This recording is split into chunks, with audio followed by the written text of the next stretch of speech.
Hey everyone, I just got back from seeing Scream 2022. Here are my quick thoughts. The new Scream movie is the fifth in the series, with a new ghostface still attacking the same town.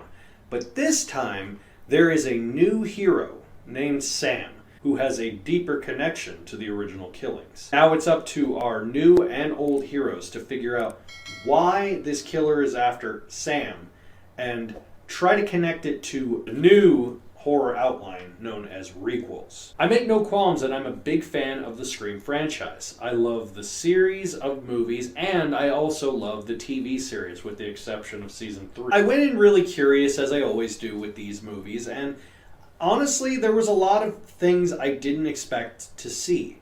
The gore, of course, was so fantastic, but there were a lot of points I actually kind of winced at. Not because, of course, the killer, but it's the way the killer did things. It just just made me cringe. As I said before, this movie focuses on what they refer to as requels, which are sort of reboot sequels where they bring back the old characters to kind of pass the torch along to the new.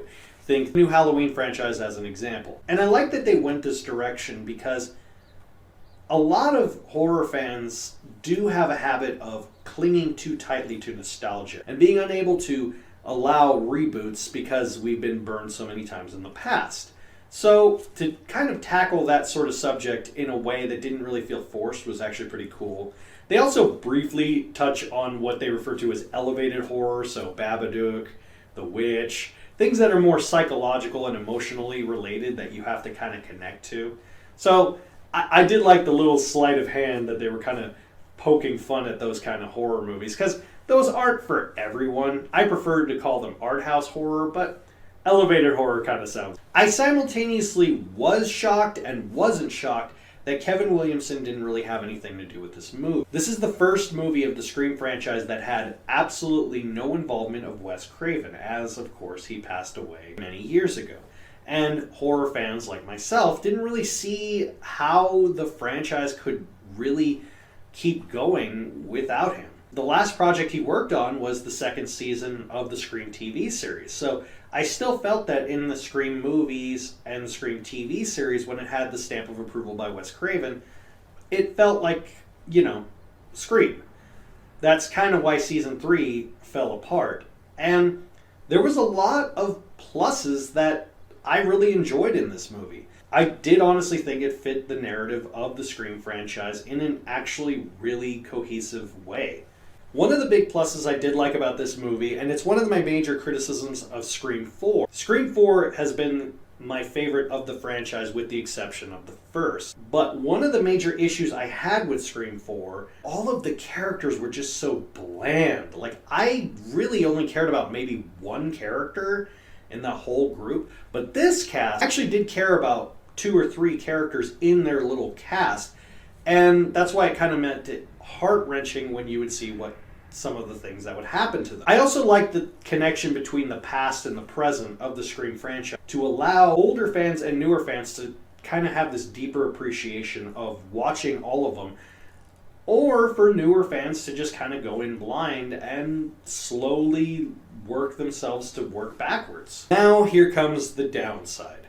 The biggest downside is, unfortunately, the ending. This isn't a spoiler. I won't spoil the ending at all because it is important to know that with the Scream movies, the biggest thing about the Scream movies has always been the mystery, the motive, the reason, and who the killers are. This is the laziest reason to do what they're doing in this movie. And it's like the writer just gave up on a motive. Like, he was more focused on everything else but the motive. And that just made me so irritated. How do you have such an interesting idea and plot and progression, and you're really able to bring the characters back, but the reason is so dumb? Like, so dumb. I mean, I know they're trying to kind of recreate the first one. I understand that. There's a lot of things about the first one. Even the characters are like, this is so dumb.